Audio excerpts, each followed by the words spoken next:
마태복음 15장 21절부터 28절까지 한 절씩 교독하겠습니다. 예수께서 거기서 나가사 두로와 시돈 지방으로 들어가시니 가난한 여자 하나가 그 지경에서 나와서 소리질러 이르되 주 다윗의 자손이여 나를 불쌍히 여기소서 내 딸이 흉악하게 귀신 들렸나이다 하되 예수는 한 말씀도 대답하지 아니하시니 제자들이 와서 청하여 말하되 그 여자가 우리 뒤에서 소리를 지르오니 그를 보내소서. 예수께서 대답하여 이르시되 나는 이스라엘 집에 잃어버린 양 외에는 다른 데로 보내심을 받지 아니하였노라 하시니 여자가 와서 예수께 절하며 이르되 주여 저를 도우소서. 대답하여 이르시되 자녀의 먹을 그에게 준 짐이 마땅하지 아니하니라. 여자가 이르되 주여 올소이다마는 개들도 제 주인의 상에서 떨어지는 부스러기를 먹나이다 하니 이에 예수께서 대답하여 이르시되 여자여 내 믿음이 그도다 내 소원대로 되리라 하시니 그때로부터 그의 딸이 나으니라. 아멘. 예수님께서 두로와 시돈 지방으로 가셨습니다. 이 두로와 시돈은 이스라엘 국경 넘어 북쪽 한 65km 떨어져 있는 이방인의 도시입니다. 왜 예수님께서 이방인의 땅으로 가셨을까요? 분명히 예수님께서는 24절에 나는 이스라엘 집에 잃어버린 양 외에는 다른 데로 보내심을 받지 아니하였다라고 말씀하셨습니다. 그런데 왜 이방인의 땅으로 가셨을까요? 그곳에 예수님을 간절히 찾는 사람이 있었기 때문입니다. 그 땅에 들어가자마자 한 여인이 소리 지르며 예수님께 찾아왔습니다. 그 여인에게는 아주 흉악하게 귀신 들린 딸이 하나 있었습니다. 아마 자녀를 가지신 분이라면 이 여인의 심정이 아마 이해가 되실 겁니다. 이토록 간절함이 있었다면, 애끓는 간절함이 있었다면 진작에 그 딸을 데리고 예수님 만나러 유대 땅으로 오면 되지 왜 안 왔을까요? 그 당시에 유대인들은 이방인을 개 취급했습니다. 그런데 이 여인이, 이방 여인, 가나안 여인이 귀신 들린 자기 딸을 데리고 예수님을 만나기 위해서 유대 땅으로 온다는 거, 그건 불가능한 일이었습니다. 그래서 예수님께서는 그 이방 땅까지 찾아와 주신 겁니다. 예수님께서는 우리 보고, 우리를 향해서 열심히 기도하고 성경 많이 읽고 봉사 많이 하고 그래서 내가 있는 천국에 올라오라고 하지 않으셨습니다. 예수님께서는 이 낮고 천한 이 땅으로 내려오셨고 우리를 찾아와 주셨습니다. 그런데 예수님께서 딸을 괴롭히는 귀신을 쫓아내 달라는 그 여인의 요구를 들으시고는 아무런 대답도 안 하셨습니다. 따라오면서 계속 소리를 지르니 예수님께서 이렇게 말씀하십니다. 자녀의 떡을 취하여 개들에게 던짐이 마땅하지 않다. 어떻게 예수님께서 이런 말씀을 하실 수 있단 말입니까?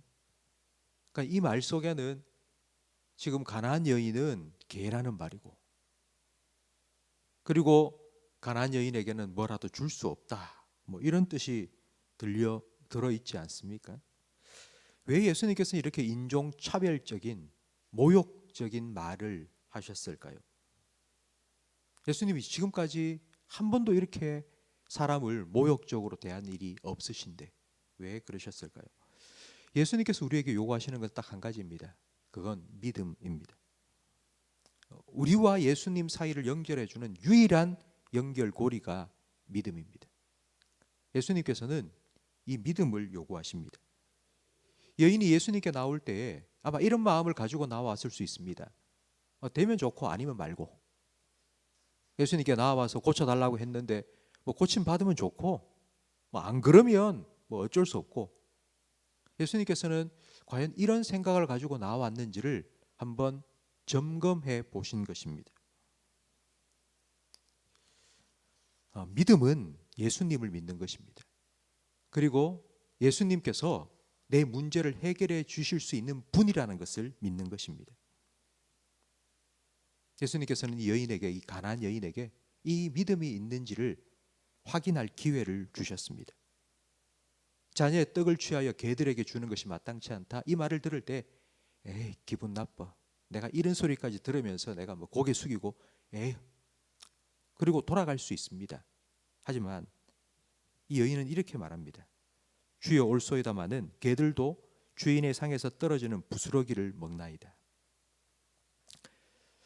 여인의 믿음이 참 대단하다라고 생각할 수 있는데, 예수님께서 이 여인이 예수님을 향한 믿음을 끝까지 붙잡을 수 있도록 손잡이를 예수님이 하신 말씀 속에 넣어 두신 겁니다. 예수님께서는 분명히 내가 줄 떡이 있다고 말씀하셨습니다. 그리고 자녀가 먹은 후 부스러기를 개들도 먹을 수 있다고 하셨고, 그리고 이 개라는 헬라어는 길거리를 돌아다니는 큰 들개가 아니라 바로 집에서 키우는 강아지라는 의미입니다. 예수님의 말씀은 모욕이 아니라 도움이었고, 거절이 아니라 기회였습니다. 여인은 예수님께서 가지고 계신 그 떡이 필요했습니다. 그래서 자기에게 그 떡의 부스러기를 나누어 주기 위해서 유대 땅을 떠나 자기가 살고 있는 이방인의 땅 두로와 시돈까지 와 주셨다는 것도 믿었습니다. 그래서 이렇게 간구한 것입니다. 부스러기라도 주세요. 그래, 맞습니다. 주님 말대로 나는 개입니다. 난 강아지입니다. 그런데 부스러기가 필요합니다. 이 말을 하자 예수님께서는 기다렸다는 듯이 네가 이 말을 했으니 돌아가라.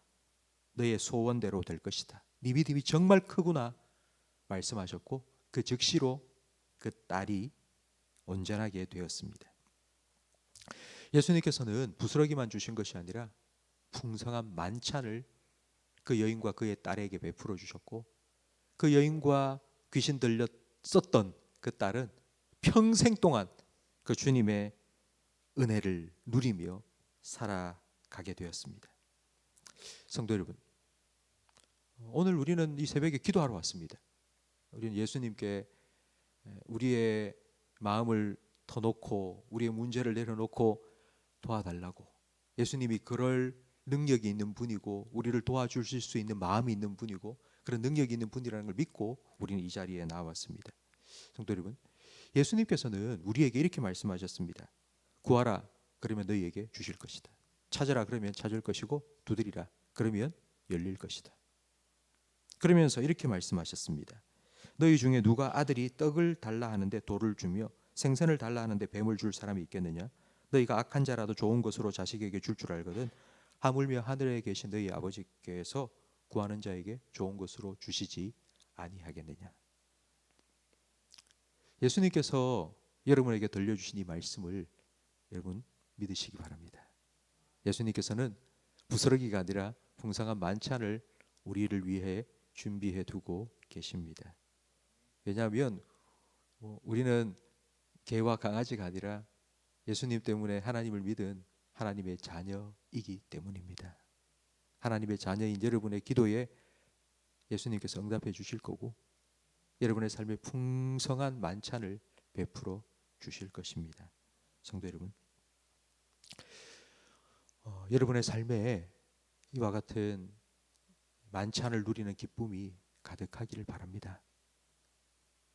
예수님 만나시고 예수님께 내려놓으시고 그 예수님께 여러분의 모든 것들을 다 맡기시고 그 주님께서 약속하신 대로 찾고 얻고 누리고 그와 같은 복을, 기도응답의 축복을 누리며 살아가시기를 예수님의 이름으로 축원합니다. 기도하겠습니다. 하나님 아버지 감사합니다. 우리를 구원하여 주시고 하나님을 아빠 아버지라 부를 수 있는 자녀 삼아 주셔서 감사합니다. 우리는 아무 공로 없지만, 우리는 아무 자격이 없지만 예수님께서 우리를 위하여 십자가에 못 박혀 죽으시고 우리를 하나님 자녀 삼아 주셨기 때문에 우리가 이렇게 주님 앞에 나아와 기도할 수 있사오니 하나님 우리에게 담대함을 허락해 주시옵소서. 아버지 앞에 모든 것 내려놓고 기도할 수 있는 담대한 믿음을 우리에게 허락해 주시옵소서. 하나님 오늘 이 자리에 나온 우리 성도들에게 부스러기 은혜를 구할 수 있는 간절함도 주시옵소서. 되면 좋고 아니면 말고가 아니라 주님께서 내 기도 들으시고 응답해 주신다는 분명한 믿음 가지고 부스러기 은혜라도 구할 수 있는 간절한 마음으로 기도할 때에 주님 우리를 위하여 풍성한 만찬을 허락해 주셔서 주님의 은혜의 풍성함을 누리며 살아가게 해 주시옵소서. 예수님 이름으로 기도합니다. 아멘.